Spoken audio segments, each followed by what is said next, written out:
greetings. Chancellor, Ben Shneiderman is a distinguished university professor at University of Maryland's Department of Computer Science and University of Maryland Institute for Advanced Computer Studies. His work has had an immense impact in research and commercial applications. He was a key founder of the disciplines of human-computer interaction and information visualization, developing the central ideas and bringing together other leaders to form successful communities. His visionary leadership and capacity to bring people together triggered academic conferences, journals, departments, while his close relationship with key companies helped propagate his research results that contributed to the World Wide Web and widely used touchscreen strategies on mobile devices. He was elected to the prestigious United States National Academy of Engineering in recognition of his pioneering contributions to human-computer interaction and information visualization. He is a Fellow of the American Society for the Advancement of Science, a Fellow of the Institute for Electrical and Electronic Engineers, a Fellow of the Association for Computing, and the National Academy of Inventors. His books, Designing the User Interface, now in his 6th edition, and Leonardo's Laptop have received numerous awards and have been translated into 8 languages. His latest, The New ABC of Research, Achieving Breakthrough Through Collaborations, lays out a visionary plan for achieving the win-win excellence in basic and applied research and offers strategies designed to address key problems of our time, such as healthcare delivery, energy sustainability, community safety, cybersecurity, and environmental preservation. Chancellor, I present to you Professor Ben Shneiderman.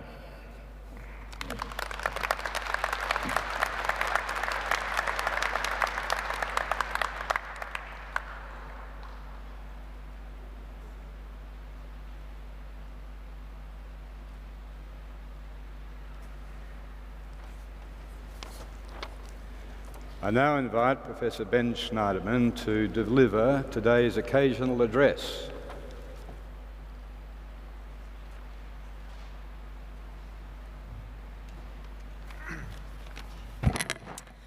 Chancellor McPherson, Vice Chancellor Sonnenberg, deans, faculty, honored guests, and students.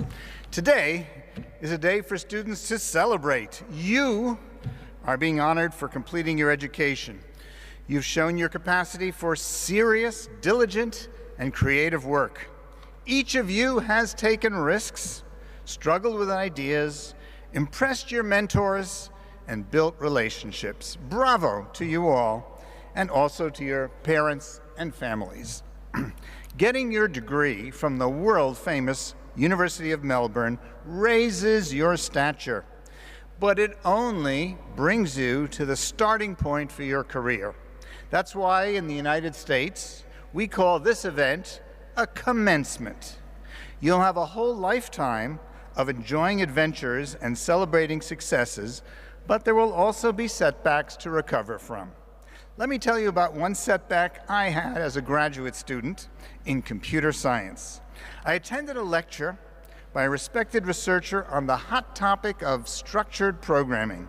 His talk led me to excitedly sketch out a new method for flowcharting for designing software.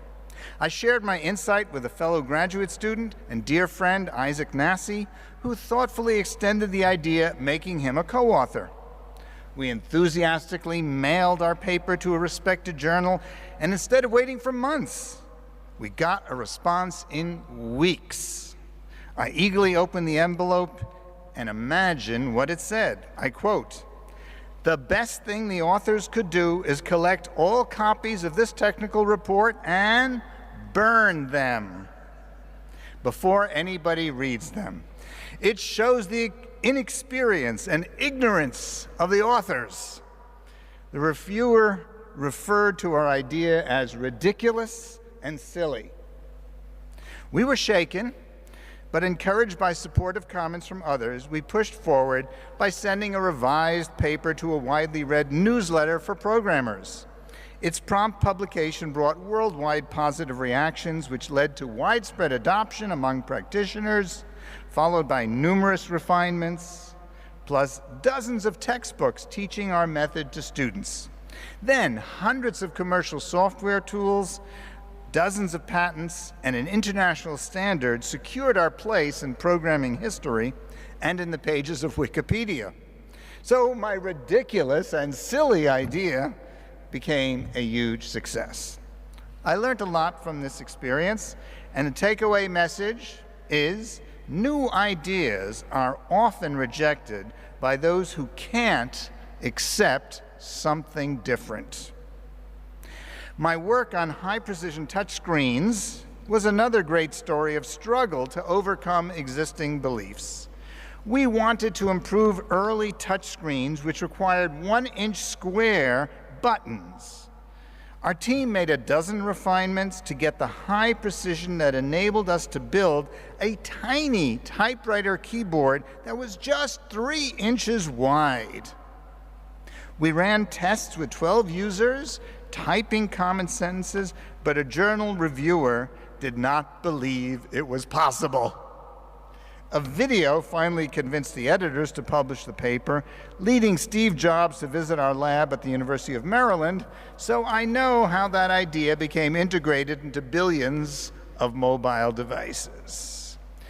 Breaking free into a new way of thinking enabled our team to pioneer touchscreen home controls for alarms, heating, entertainment, and even the little idea of swipe to open came from our group. The third story is about developing the idea of highlighted links in a sentence, which users could click on to get what they want. It was integrated into the World Wide Web by Tim Berners-Lee, thereby empowering users around the world. Sometimes a little idea, like the highlighted link, becomes an important part of a larger and influential project. So, my second takeaway message is small contributions can be like tiles in a mosaic. Each tile is important. Every one of you is capable of making a small contribution that could bring about a big change.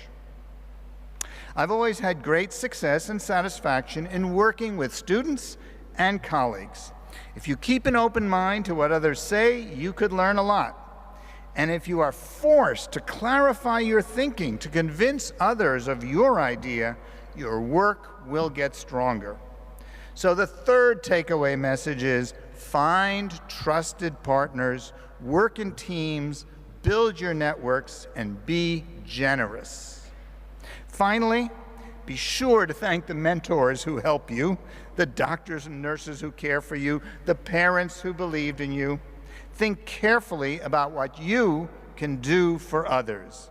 Be a caring friend, a helpful neighbor, and an honest citizen. Align your heart with your mind, balance passion with rational thinking, then get into action. There's a lot that needs fixing, and every one of you can make a positive contribution. So start with creative ideas, even though others may think they are ridiculous and silly.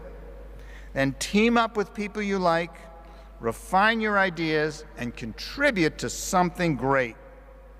We need everyone's help to build a better world, to promote healthcare delivery, ensure environmental sustainability, promote community safety, and stop fake news.